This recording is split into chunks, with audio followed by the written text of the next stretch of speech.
এরপরেও যদি আমরা এত চমৎকার জান্নাতি পরিবেশে, গুনাহমুক্ত পরিবেশে থাকার পরেও যদি আমরা আমাদের আমল ধ্বংস করি ছোট্ট কোনো কারণে, তাহলে আমাদের এই 24 ঘন্টা পড়ে থাকা, লেগে থাকা, এই এলেম কালাম শিখা, আমল করা, এগুলো সব অযথা বেহুদা। আমরা যতটুকু ইবাদত করি, আমাদের ইবাদতের সংখ্যা খুবই কম। আমাদের জান্নাতে যাওয়ার উসিলা তালাশ করা লাগবে। আমল দিয়ে আমরা কশ্চিন কালেও জান্নাতে যেতে পারবো না। এই আমল দিয়ে সাহাবা একরামও জান্নাতে যাওয়ার চেষ্টা করেন নাই। এক সাহাবী নবীর কাছে এসে বলতেছেন, ইয়া রাসূলুল্লাহ, আমার কাছে তো আবু বকরের মতো আমল নাই, ওমরের মতো আমল নাই, আমাকে ছোট্ট কোনো আমল শিখায় দেন, আমি যেন জান্নাতে যেতে পারি। রাসূল বলেন, তো তোমার কাছে কি আছে? সাহাবী বলছেন, আমার কাছে আবু বকর আর ওমরের মতো আমল না থাকলেও আমার কাছে আল্লাহ আল্লাহ রসুলের মহব্বত আমার দিলের ভিতরে 100% আছে।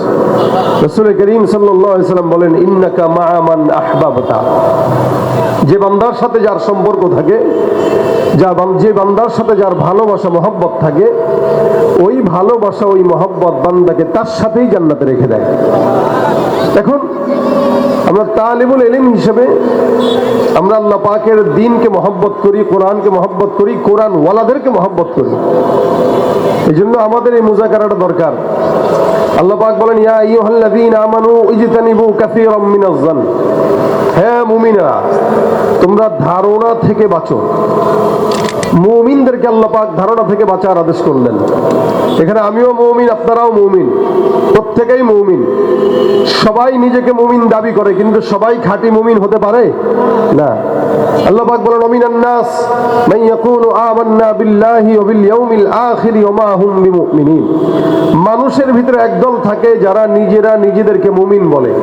একটা সন্ত্রাসও নিজেকে ইমানদার বলতে দ্বিধা করে না, বরং এটাকে সে প্রাউড ফিল করে। একটা দুর্নীতিবাজ সে নিজেকে মুমিন দাবি করতে পছন্দ করে। আমাদের দেশে যারা এই 15-16 বছর জনগণের উপর জুলুম করেছে, নির্যাতন করেছে, আলেমদেরকে নির্যাতন করেছে, জেলখানায় দিয়েছে, কারাগারে দিয়েছে, হত্যা করেছে, মামলা দিয়েছে, এরাও কিন্তু দিন শেষে মাহফিলে এসে বলতো যে আমি 80 রাকাত তাহাজ্জুদের নামাজ পড়ি। কত বড় শয়তান, কত বড় দুর্নীতিবাজ, কত বড় চোর, এরপরেও সে নিজেকে ইমানদার বলে ঘোষণা করতে চায়। আবার কখনো কখনো এটাও বলতো, ঘুম থেকে উঠলেই যায় নামাজ আর তাসবিহ খুঁজে। কি বলেন? শুনেন নাই আপনারা? হাত করে তাকায় রয়েছেন, ছিল কি ছিল না? দেখেন যে সবচেয়ে বড় খুনি, ওই খুনিও পর্যন্ত বলতেছে যে আমিও একজন ইমানদার, এই কারণে আমি তাহাজ্জুদের সময় ঘুম থেকে উঠে যায় নামাজ খুঁজি, তাসবিহ খুঁজি, কোরআন খুঁজি। অথচ সারা দুনিয়ার মানুষ সবাই তাকে জানে, সে নিজেও তাকে জানে। আমি কেমন, এটা আমার মনকে আমি প্রশ্ন করলে আমি জানবো। প্রত্যেকটা বান্দা তার নিজেকে চিনে, কিন্তু সে নিজেকেও মুমিন দাবি করতে পছন্দ করে। কিন্তু আল্লাহ পাক বলেন, না, সবাই সবাইকে মুমিন বললেই মুমিন বলা যায় না। মুমিন দাবি করার নাম না, এটা মানার নাম। আল্লাহ পাকের তরফ থেকে যাকে আল্লাহ পাক সার্টিফিকেট দিবেন সেই মুমিন। বাকি আমি আমাকে নিজেকে সার্টিফিকেট যদি 24টা ঘন্টাও দিতে থাকি, আজীবন আমি নিজেকে মুমিন দাবি করতে পারবো, কিন্তু আল্লাহর খাতায় আমার নাম মুমিন হবে না। আমার ইমানদার হিসেবে, আমার মুমিন হিসেবে, আমার ইমানের ভিতরে যেন কোনো ভুল না থাকে, কোনো ঝামেলা না থাকে, সেদিকে লক্ষ্য রাখা আমার দায়িত্ব।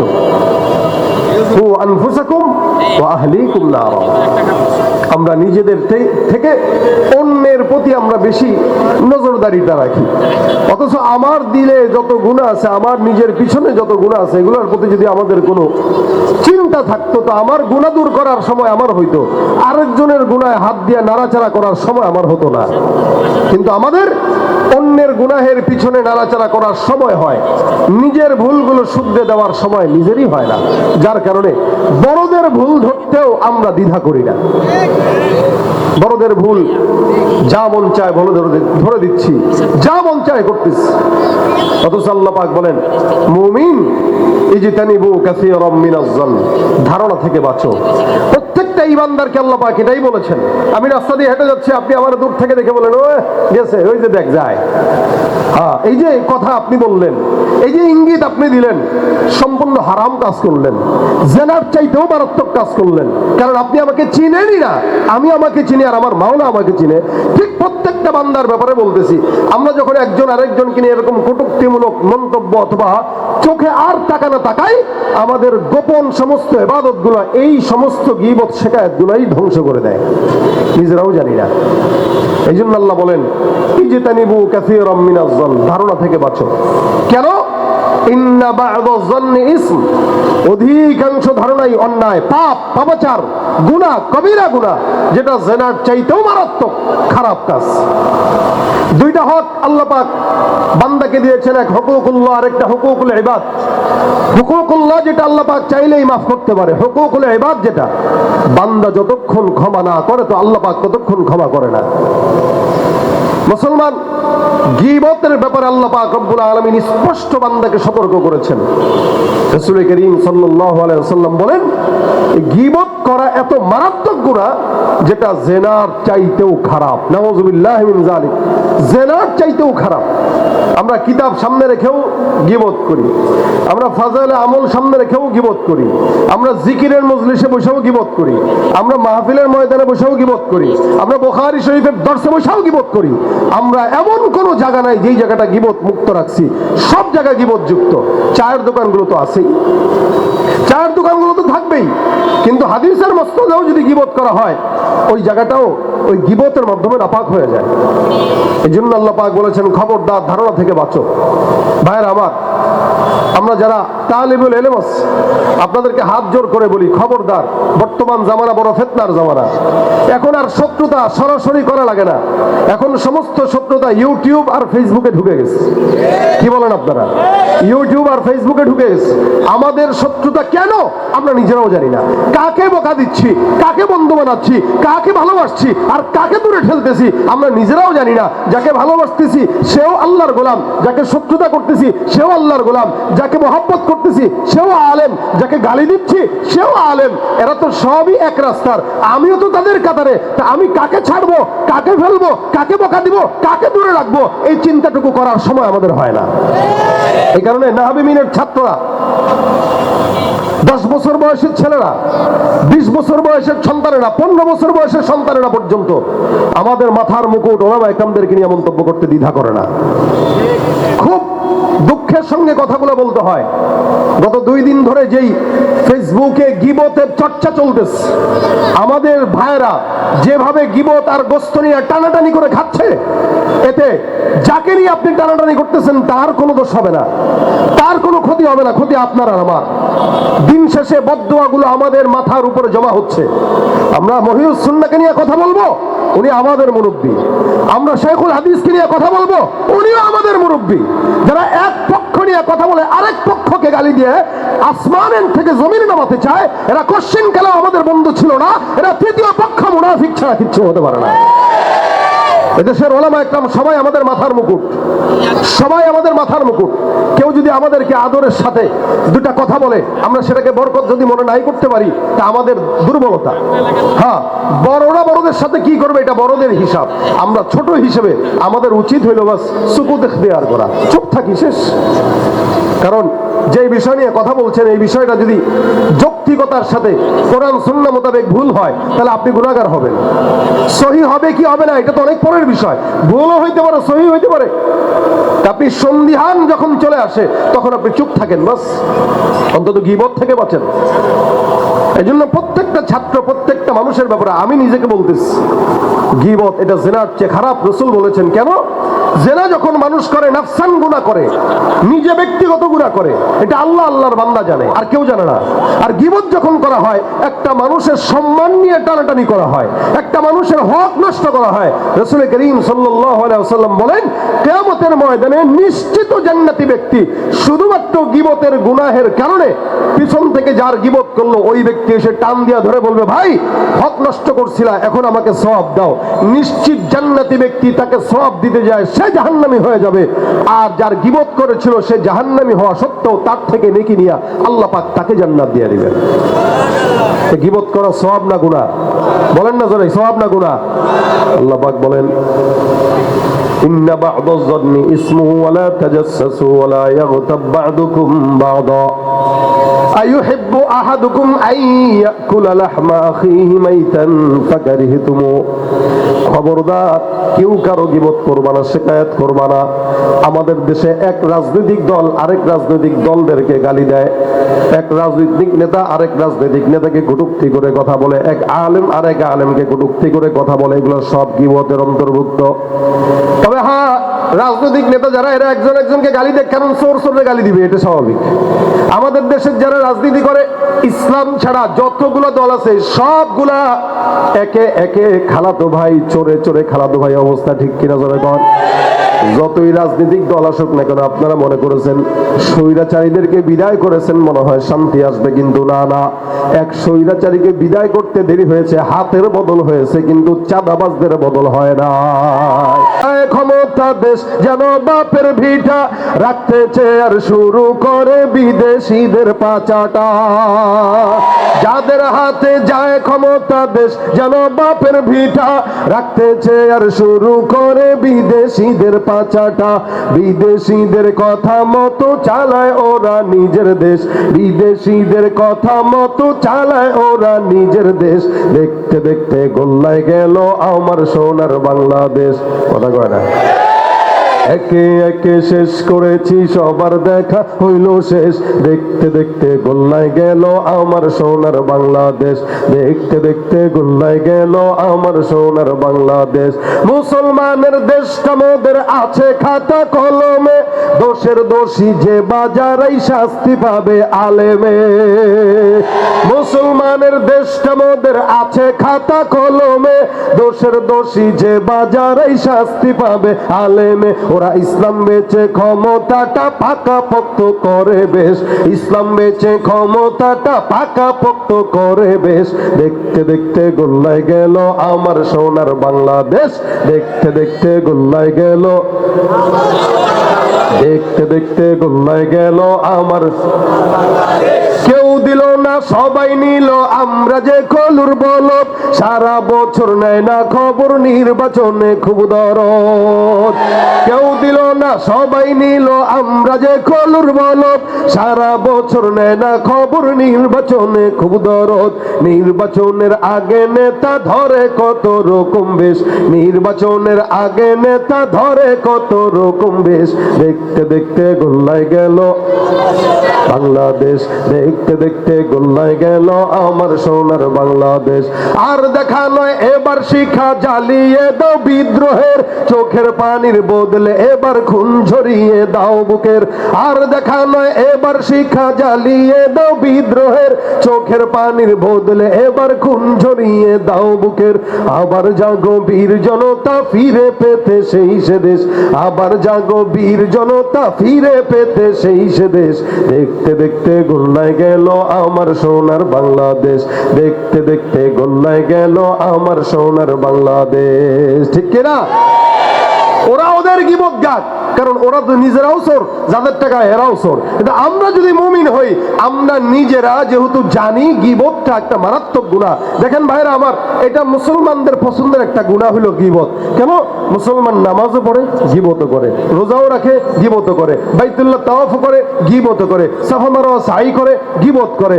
বড় বড় ওলামা একরাম, বড় বড় হাজী সাহেব, বড় বড় মুহাদ্দিস, বড় বড় শাইখুল হাদিস, বাস গীবতের ভিতরে যুক্ত হয়ে যাচ্ছি আমরা। এটাকে আমরা গুনাহই মনে করতেছি না। এই গুনাহটা বান্দার সকল আমলকে একদম নিরিবিলি শেষ করে দেয়। এই জন্য সিদ্দিক আকবর আবু বকর রাদিয়াল্লাহু তাআলা আনহু জবানকে কেমনে হেফাজত করতেন, বর্ণনা আছে।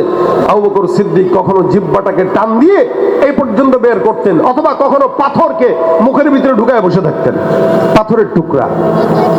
একজন প্রশ্ন করলো, বুঝলাম না, আবু বকর সিদ্দিকের মতো একজন সাহাবী জবানের মধ্যে পাথরের টুকরা নিয়ে বসা, বারবার জিহ্বাটাকে টান দিয়া বের করে, ডানে নাই বামে নাই, কারণটা কি? জিহ্বাটাকে কেন কষ্ট দেন আবু বকর সিদ্দিক? সিদ্দিক আকবর আবু বকর রাদিয়াল্লাহু তাআলা আনহু ডাক দিয়া বলেন, সাহাবা আজমাইনের দল, বন্ধুগণ, আমি আমার জিহ্বাটাকে মাঝে মাঝে শাসন করি, আমি আমার জিহ্বাটাকে মাঝে মাঝে বকা দেই, মাঝে মাঝে একটু মার দেই। কেমনে মার দেন বলে, জিহ্বাটাকে টান দিয়া ডানে নেই, বামে নেই, সামনে নেই। আবার কখনো কখনো পাথরের বিশাল টুকরাটাকে মুখের ভিতরে ভরে রাখি। কেন জানো? এই জমিনের মধ্যে যত বান্দাকে আমি লাঞ্ছিত হতে দেখেছি, প্রত্যেকটা বান্দা তার জবানের কারণে লাঞ্ছিত হয়েছে। এই কারণে জিহ্বাটাকে কন্ট্রোল করা প্রত্যেকটা ইমানদারের দায়িত্ব। আমার পয়গম্বর মুহাম্মদুর রাসূলুল্লাহ সাল্লাল্লাহু আলাইহি ওয়াসাল্লামের সামনে এক সাহাবী এসে ডাক দিয়ে বলেন, ইয়া রাসূলুল্লাহ, আপনি আমাকে নাজাতের উসিলা বাতলা দেন, এমন কোন আমল শিখায় দেন যে আমলের কারণে আল্লাহ পাক আমাকে নাজাত দিবেন। নবী ডাক দিয়া বলেন, আমসিক আলাইকা লিসানাক, আমলিক আলাইকা লিসানাক, তুমি তোমার জবানের হেফাজত করো, তুমি তোমার জবানের কন্ট্রোল করো। আল্লাহর রাসূল অন্য হাদিসে ডাক দিয়া বলেন, হে সাহাবা ইজমাইনের দল, যেই ব্যক্তিটা আমাকে দুইটা জিনিসের গ্যারান্টি দেয়, আমি পয়গম্বর তাকে জান্নাতের গ্যারান্টি দিলাম। নবী ডাক দিয়া বলেন, দুইটা জিনিসের গ্যারান্টি দিবে।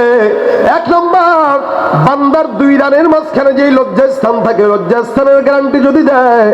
দুই নম্বর, আল্লাহ পাক রব্বুল আলামিনের হাবিব ডাক দিয়া বলেন, বান্দার চোয়ালের মাঝে যে জিহ্বা আছে ওইটার গ্যারান্টি দেয়। নবী বলেন, তুমি তোমার জিহ্বার গ্যারান্টি দিবা। আল্লাহর নবী ডাক দিয়া কয়, তুমি তোমার লজ্জাস্থানের গ্যারান্টি দিবা। দুইটা জিনিসের গ্যারান্টি তুমি আমাকে দাও, আমি আল্লাহর কসম তোমাকে জান্নাতের গ্যারান্টি দিলাম। এই জন্য বুঝতে হবে, জবানটা অনেক বড় দামি জিনিস। এখান থেকে কোনো কথা যদি বের হয়, এই কথা হয়তো দামি বের হয়, নয়তো কম দামি বের হয়, তবে জবানের কথা যেটা বের হয় এটা অনেক স্বর্ণের চাইতেও বেশি দামি। এই জিনিসটাকে বেশি বলতে নাই, বেশি খরচ করতে নাই। এই কারণে হাদিস শরীফ পয়গম্বর অন্য হাদিসে বর্ণনা করেন, মান সামাতা নাজা, মান সাকাতা নাজা, যেই বান্দা যত বেশি চুপ থাকবে আল্লাহ পাক ওই বান্দাকে দুনিয়ায় তত বেশি নাজাত দান করবেন। সুবহানাল্লাহ। যার জবানের গ্যারান্টি নাই তার সম্মানের গ্যারান্টি থাকে না, যার জবানের গ্যারান্টি নাই তার ক্ষমতার গ্যারান্টি থাকে না। আমাদের সাবেক প্রধানমন্ত্রী যিনি এখান থেকে উড়োজাহাজে করে পালায়া গেছেন, উনি তার জবানের কন্ট্রোল করতে পারেন নাই বলে হেলিকপ্টারে উঠা লাগছে, নাহলে উঠা লাগতো না। কি বলছিলেন? রাজাকার। কি বলছিলেন? এখন চতুর্দিকে তাকায় দেখে রাজাকার ভরা। শুধুমাত্র একটা শব্দ সে বর্ণনা করছে যে রাজাকার। এই রাজাকার শব্দ দিয়া এই দেশ থেকে ক্ষমতা পালায়া তারপরে দিল্লি দাদার কাছে চলে গেছে। যদি জবানের কন্ট্রোল থাকতো এই ক্ষমতার এই অবস্থা হইতো না। জবানের গ্যারান্টি নাই, আল্লাহ কয় যা তোর ক্ষমতারও গ্যারান্টি নাই ভাগ। তবে এদের থেকে শিক্ষা নেওয়া উচিত। বর্তমানেও যারা ক্ষমতা না পেয়ে মন কলা খাওয়া শুরু করে দিয়েছে, যারা ক্ষমতা না পেয়ে চাঁদাবাজি শুরু করে দিয়েছে, যারা ক্ষমতা না পেয়ে দোকানদার থেকে চাঁদাবাজি নেয়, যারা ক্ষমতা না পেয়ে রাস্তাঘাটের ট্রাক থেকে চাঁদা উঠায়, এদেরকে বলতে চাই, তোমরা এতদিন পর্যন্ত মাজলুম ছিলা, এখন ক্ষমতা না পেয়ে যদি তোমাদের ঘাড়ের রগ মোটা হয়ে যায়, ওদেরকে বিদায় করতে 40 মিনিট লেগেছে, তোমাদেরকে বিদায় করতে 20 মিনিটের সময় লাগবে না। ঠিক কিনা ধরে কর। এই জন্য আমি বলবো, অনেক দেখা হয়ে গেছে, এই দল ওই দল সব দল আমরা দেখেছি, ইসলামটা দেখা বাকি। কোরআন সুন্নাহ মোতাবেক যারা চলে এদেরকে দেখা বাকি। এই দেশ যদি ইসলামী রাষ্ট্র হয়ে যায়, এদেশে যদি কোরআন সুন্নাহর আইন পাশ হয়ে যায়, আশা করা যায় শান্তি আসতে বাধ্য। ঠিক কিনা জোরে কর। নয়তো ক্ষমতার পালা বদল হবে, চোরেরা বিদায় হবে না, ঘাপটি দিয়ে বসেই থাকবে। যারা আসে যারা যায় এরা একই পাখির দুই ডানা। ঠিক কিনা জোরে কর। একই পাখির দুই ডানা। এই কারণে ভাইরা আমার খুব বুঝবেন, আল্লাহ পাক রব্বুল আলামিন বান্দাকে মর্যাদাবান বানাইছেন, জবানের হেফাজত করতে বলছেন। জবানের হেফাজত না থাকলে ক্ষমতাও টিকে না, জবানের হেফাজত না থাকলে সম্মানও টিকে না। এই কারণে রাসূল বলেন, আমসিক আলাইকা লিসানাক, তুমি তোমার জবান কন্ট্রোল করো, এটার মালিকানা তুমি নাও। আমলিক আলাই, এটার মালিকানা তুমি নিয়ে নাও। এটা যেন তোমার কন্ট্রোলে থাকে, এটা যেন চুপচাপ থাকে, উল্টাপাল্টা কথা যেন না বলে। যে যত বেশি উল্টাপাল্টা কথা বলে ও তত বেশি বিপদে পড়ে। দেখবেন জ্ঞানী মানুষ কথা বলে কম, বোকা মানুষ বকবক করে বেশি। ঠিক কিনা জোরে কর। খালি কলস ওটা বাজবে বেশি। এই জন্য রাসূল সাল্লাল্লাহু আলাইহি ওয়াসাল্লাম বলেন, বান্দা গীবত, শিকায়েত, পরনিন্দা। সাহাবা একরাম বলতেছেন, ইয়া রাসূলুল্লাহ গীবতটা কি? নবী বলেন, আতাদরুনা মাল গীবা? সাহাবা একরাম বলেন, হুজুর না, আল্লাহ রাসূল ভালো জানে। নবী বলেন, যিকরুকা আখাকা বিমা ইয়াকরাহু, তোমার কোনো মুমিন ভাইয়ের বিরুদ্ধে এমন কিছু বলা যেটা সে শুনলে কষ্ট পায়, যেটা সে শুনলে আঘাত পায়। আল্লাহ রাসূল সাল্লাল্লাহু আলাইহি ওয়াসাল্লাম বলেন তার অগোচরে কিছু বলাটাই গীবত, তার সামনে বলাটা তো ভিন্ন হিসাব। সাহাবা একরাম রাসূল সাল্লাল্লাহু আলাইহি ওয়াসাল্লামকে ডাক দিয়ে বলছেন, হুজুর যেই বিষয়টা তার অগোচরে বলবো এটা যদি তার ভিতরে থাকে, ইন কানা ফি, নবী বলেন ফাকাদ কাতাবতাহু, তাহলেই তো তুমি গীবত করলা। যদি ভিতরে নাই থাকে তাহলে তো গীবত না, অপবাদ হয়ে গেল। গীবত এটা তিনটা বিষয়। হাসান বসরি বলেন, এক নম্বর গীবত। এই গীবতটা কি? কারো একটা গুণ ভিতরে আছে, দোষ, ওইটা নিয়ে তার অগোচরে চর্চা করা গীবত। আরেকটা 2 নম্বর হলো ইফক। এটা হইলো শোনা কথা কানে দেওয়া। কাফা বিল মারই কাযিবান আন ইউহাদ্দিসা বিকুল্লি মা সামিআ, মিথ্যাবাদী হওয়ার জন্য এতটুকু যথেষ্ট যেটা আপনি শুনছেন আর বলছেন। যে ভাই কই শুনছেন? অমুকের কাছে শুনছি, তাই বললেন? বলে হ্যাঁ, এটা ইফক, যেটা আম্মা জান আয়েশার সাথে ঘটছিল রাদিয়াল্লাহু আনহা। 3 নম্বর বুহতান, এটা হচ্ছে অপবাদ। মানে আমার ভিতরে কোনো কিছু নাই, কিন্তু আপনি মানুষের কাছে আমার ব্যাপারে দোষ চর্চা করে বেড়ান, আমার ব্যাপারে বলে টলে বেড়ান। এই 3টা ছাড়াও আরো গীবত আছে, যেমন চোখের গীবত। এখন আপনি বলবেন চোখের গীবত কিভাবে? চোখের গীবত এভাবে, মুফাসসিরিন একদম এভাবেই বর্ণনা করেছেন। কেউ একজন মোটা মানুষ রাস্তা দিয়ে হেঁটে যাচ্ছে, আপনি তাকে ইশারা করে বন্ধুকে বলেন এই যে দিলেন, এটা হলো চোখের গীবত। জবানের তো গীবত আছেই। একটা মানুষের দোষ গুণ না, শুধু তার দৈহিক কোন অবস্থা বর্ণনা করাও গীবত। যেমন আম্মা জান আয়েশার ব্যাপারে হাদিসে বর্ণনা আছে, সাফিয়া রাদিয়াল্লাহু তাআলা আনহা একবার নবী করিম সাল্লাল্লাহু আলাইহি ওয়াসাল্লামের ঘরে ঢুকলেন। আম্মা জান আয়েশা বলেন, সাফিয়া তো হাকাদা, ইয়া রাসূলুল্লাহ, সাফিয়া তো দেখতে এরকম এরকম এরকম। নবী ডাক দিয়া বলেন, কি বললা তুমি? কেউ যে এমনি বলছে, আমি তার দোষ বর্ণনা করি নাই, সে যে মোটা এটা একটু বললাম আর কি। রাসূল বলেন, তোমার এই কথাটা এত মারাত্মক, এটা যদি সমুদ্রের পানিতেও ঢাকানো হতো, সমুদ্রের পানি কালো হয়ে যেত, দুর্গন্ধ হতো, তোমার এই কথার দুর্গন্ধ শেষ হতো না। দেখেন, যেখানে আম্মা জান আয়েশা, ওনার মতো একজন সাহাবী, রাসূলের বিবি, আমাদের আম্মা, উনি একটা মন্তব্য করছেন যে সাফিয়া এরকম, ওই কথার ব্যাপারে রাসূল বলতেছেন এটা মারাত্মক অন্যায় করেছো। তাহলে আমরা কি আমাদের অনেক ভাইদের ব্যাপারে উল্টাপাল্টা আলোচনা করি না? মোটা, চিকন, লম্বা, খাটো, বাট্টু, কালা, কত রকম। এই জন্য আল্লাহ বলেন, ওয়ালা তালমিজু আনফুসাকুম ওয়ালা তানাবাজু বিল আলকাব, ওয়ালা তালমিজু আনফুসাকুম ওয়ালা তানাবাজু বিল আলকাব। খবরদার কেউ কাউকে ইলজাম দিবা না, কেউ কাউকে লকব দিয়া ডাকবা না। কোন বন্ধু আছে, বন্ধুরে আপনি ভিন্ন নামে ডাকছেন, নাম হইল আব্দুর রহমান, ডাকছেন আরেকটা, নাম হইল আব্দুল্লাহ, ডাকছেন আরেক নামে। আমার আল্লাহ বলেন, খবরদার লকব দিয়া কোনো বান্দাকে ডাকবা না, বেনামে কোনো বান্দাকে ডাকবা না। সব হলো গীবতের অন্তর্ভুক্ত। এগুলো বান্দার সমস্ত নেক আমলগুলোকে গোপনে গোপনে ধ্বংস করে দেয়। এটা হলো জাস্ট মুজাকারা। আজকে আপনাদের সামনে বয়ান না, আমি আপনাদের সাথে মুজাকারা করতেছি। আমার ভিতরে দোষগুলো আছে, আপনাদের ভিতরেও আছে। যত বড় হুজুর হোক, যত বড় কিছু হোক, এই ছোট্ট ছোট্ট দোষগুলো করলে কি হয়? আপনি বসে বসে আমার গীবত করতেছেন, আমার গুনাহগুলো আপনি আপনার কাঁধে নিলেন, আপনার নেকিগুলো আমারে দিলেন। লাভ তো আমারই হইলো, ক্ষতি তো আপনারই হইলো। এই কারণে কোনো মুসলমান ভাইয়ের গীবত না করে নিজের মা বাবার গীবত করেন, তাও ফায়দা আছে। এখন বলবেন মা বাবার গীবত করলে ফায়দা কি? অবশ্যই ফায়দা। আপনার মা আপনাকে গর্ভে ধারণ করেছে, বাবা আপনাকে জন্ম দিয়েছে। আপনি যখন মায়ের গীবত করবেন, বাবার গীবত করবেন, ভাইয়ের গীবত করবেন, বোনের গীবত করবেন, অন্তত আপনার সমস্ত নেকিগুলো মায়ের কাছে যাবে, আপনার নেকিগুলো বাবার কাছে যাবে, আর বাবার গুনাহগুলো আপনার কাছে আসবে, মায়ের গুনাহগুলো আপনার কাছে আসবে। সন্তান হিসেবে আপনি আপনার নেকিগুলো মায়ের কাছে দিলেন, ঘরের নেকি ঘরেই থাকলো, মা বাবা একুশিলা জান্নাতে গেল। কি বলেন, ঠিক না? কিন্তু আমরা আমাদের মা এবং বাবার গীবত কখনো করি? কেন করি না? এটা খারাপ। মায়ের গীবত কিভাবে করে? তা মায়ের গীবত যদি করতে না পারেন, নিজের আপন ভাইয়ের গীবত যদি করতে না পারেন, আরেকজন মুমিন ভাইয়ের গীবত কেন আমাদের জবান দিয়ে ওঠে? এখন আপনি বলবেন সে তো এগুলো অন্যায় করছে। ভাই, 2টা জিনিসের কারণে গীবত করা যায়। 1 নম্বর, সামাজিক এবং রাষ্ট্রীয় ক্ষতি কারো মাধ্যমে যদি হয়, সামাজিক ক্ষতি এবং রাষ্ট্রীয় ক্ষতি। যে যেমন ইয়াবার ব্যবসা করে, গাজার ব্যবসা করে, দুর্নীতি করে, চুরি করে, জনগণের টাকা মেরে খায়, এই সমস্ত নেতাদের ব্যাপারে স্পষ্ট বলা ইমানি দায়িত্ব, গীবত না। এটা দায়িত্ব। 2 নাম্বার, কারো ব্যাপারে যদি ইমানের কোনো ক্ষতি হয়, দ্বীনের কোনো ক্ষতি হয়, যে এই লোকটার দ্বারা দ্বীনের ক্ষতি হচ্ছে, দ্বীনের অপব্যাখ্যা করতেছে, ইসলাম মুসলমানদের অপব্যাখ্যা করতেছে, এর ব্যাপারে আমাদের ক্ষতি হচ্ছে, তাহলে ওই লোকের ব্যাপারেও গীবত করা যায়। এর বাহিরে ব্যক্তিগত আক্রোশ, প্রতিহিংসা, পরশ্রী কাতরতা, যা কিছু বলেন না কেন, এগুলো সব হারাম, গুনাহ। এগুলো যদি কেউ করে তাহলে আল্লাহ পাকের কাছে কিয়ামতের ময়দানে সব আমলনামা থাকবে দুর্বল। তাহলে কোনো ভাই যদি ভুল করে কি করবেন? আল্লাহ পাক শিখায় দিয়েছেন, ইন্নামাল মুমিনুনা ইখওয়াতুন ফাসলিহু বাইনা আখাওয়াইকুম ওয়াত্তাকুল্লাহ। কোন মুমিন যদি ভুল করে, ভাই হিসেবে তাকে সংশোধন করে দাও, আল্লাহর ভয় অন্তরের ভিতরে রাখো। ইনশাআল্লাহ ভাই হিসেবে যদি আমরা প্রত্যেককে সংশোধন করে দেই, সমাজের ভিতরে দ্বন্দ্ব, ফাসাদ, মারামারি, ফেসবুকের যে গালিগালাজ, এগুলো অন্তত পক্ষে কমবে। কি বলেন আপনারা?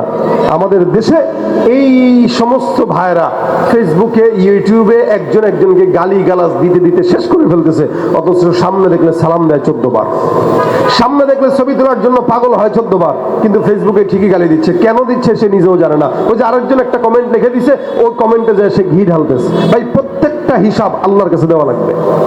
যারা এগুলো করেন, প্রত্যেকটা হিসাব আল্লাহর কাছে পুঙ্খানুপুঙ্খানু দিয়েন। আপনি হিসাব করেন কতগুলো কমেন্টে, কতগুলো শেয়ারে, কতগুলো পোস্টে আমি একজনকে কষ্ট দিছি, ওইটার হিসাব যদি আল্লাহর কাছে আমার থাকে জবাব, তাহলে আপনি করেন, সমস্যা নাই। আর যদি মনে করেন না আমার কাছে আল্লাহর কাছে জবাব দেওয়ার মতো কোনো জবাব নাই, আমি জান্নাতে যাবো কিনা এগুলো করে কোনো গ্যারান্টি নেই, তাহলে আল্লাহর হস্তেগুলো বাদ দেন, আল্লাহর হস্তেগুলো বাদ দেন। বিশেষ করে যারা তালিবুল ইলম আছে, এদের জন্য অনেক বেশি এটা গুরুত্বপূর্ণ বিষয়। পড়ালেখা করতেছি, বাস পড়ালেখা করি। কি দরকার বড়দের ব্যাপারে কথা বলার, কি দরকার আকাবিরদের ব্যাপারে কথা বলার, কি দরকার মুরব্বীদের ব্যাপারে কথা বলার? আমার সেই বয়সটায় যাক, আমি ভালো মন্দ বোঝার যোগ্যতা অর্জন করি, তারপরে বলি। বলার ধরন তো বলতে গেলেও সেটা কি, ফাসলিহু বাইনা আখাওয়াইকুম, ভাই হিসেবে ইসলাহের নিয়তে রাসূল সাল্লাল্লাহু আলাইহি ওয়াসাল্লামের সূরতে বলা। এখন কেউ যদি এই সূরতটা ধরতে না পারে, ওই হিসাব সে দিবে, আমার কি দরকার আছে? আমি আমার জায়গায় থেকে আমি আমাকে স্পষ্ট রাখি, যাতে আল্লাহ পাকের কাছে আমার কোনো জবাব দেওয়া না লাগে। এই জন্য জবানের হেফাজত করবো ইনশাআল্লাহ। আমাদের জবান দিয়ে কেউ যেন কষ্ট না পায়, পারবেন তো ইনশাআল্লাহ? আমার জবান দিয়ে যেন কেউ কষ্ট না পায়, একটা বিন্দু কথা যেন এমন ভাবে না বলি যে কথার দ্বারা একজন কষ্ট পাইলো, একজন মুমিন কষ্ট পাইলো, একজন ইসলাম মুসলমান কষ্ট পাইলো। এই আমার জবান দিয়ে ইনশাআল্লাহ আর কাউকে কষ্ট দিব না। জবান দিয়ে গীবত, শিকায়েত, পরনিন্দা, প্রতিহিংসা করব, আল্লাহ পাক আমাদেরকে হেফাজত করুক, বলেন আমিন। জোরে বলেন আমিন। যা বললাম অল্প সময়, এই মুজাকারায় আল্লাহ পাক বরকত দান করুক। সকলে মিলে শেষ একটা সঙ্গীত হবে। আপনারা আওয়াজ টাওয়াজ দিতেছেন কম, এই কারণে আমি সঙ্গীত গাই নাই। আপনারা কথা শুনছেন, এটা ভালো যোগ্যতা আপনাদের, মাশাআল্লাহ। কথা শুনছেন, কথাটা বুঝে গেলেই হইলো। আমি আমার দিল থেকে কথাগুলো বললাম। আমাদের আফসোস লাগে, আমার আফসোস লাগে যে আমাদের বাচ্চাদের, আমাদের ছাত্রদের, আমাদের আলেমদের কি হইলো যে আমরা একে অপরের বিরুদ্ধে, একে অপরকে গালি দিতে ব্যস্ত। কেন? নিজেকে সংশোধন করার চেষ্টা করি, সমাজ সংশোধন হয়ে যাবে ইনশাআল্লাহ। আল্লাহ পাক আমাদের নিজেদের সংশোধন করার তৌফিক দান করুক, বলেন আমিন। যত ভাইরা আছে আওয়াজ দিয়ে আমার সঙ্গে গান পারবেন? গাবেন? কি গাবেন? কি গাবেন? হ্যাঁ, কি গাবেন বলেন? কি হবে বেঁচে থেকে অযথা বিদ্যা শিখে, যদি না গড়তে পারি শোষণবিহীন সমাজটাকে? কি হবে ছাত্র সেজে চুমুকে সনদখানা, যদি হয় বিদ্যালয়টা প্রতি তাদের আড্ডাখানা? এর চেয়ে মরাই ভালো, দেশ ছেড়ে যাওয়াই ভালো। কি হবে ধোঁকা দিয়ে আল্লাহকে, কি হবে বেঁচে থেকে অযথা বিদ্যা শিখে, যদি না গড়তে পারি শোষণবিহীন সমাজটাকে? কি হবে আলেম হয়ে ইমাম সেজে সমাজেতে, পারো যদি সত্য কথা উচ্চ স্বরে না বলিতে? চাকরির ভয় করো যদি, ছেড়ে দাও ওই না গদি। চাকরির ভয় করো যদি, ছেড়ে দাও ওই না গদি। কি হবে ধোঁকা দিয়ে আল্লাহকে, কি হবে ধোঁকা দিয়ে আল্লাহকে? কি হবে বেঁচে থেকে অযথা বিদ্যা শিখে, যদি না গড়তে পারি শোষণবিহীন সমাজটাকে? কি হবে বেঁচে থেকে, কি হবে বেঁচে থেকে? কি হবে শেষ নবীজির উম্মত বলে দাবি করে, যদি ওই নবীর চেয়ার কাদিয়ানীরা দখল করে?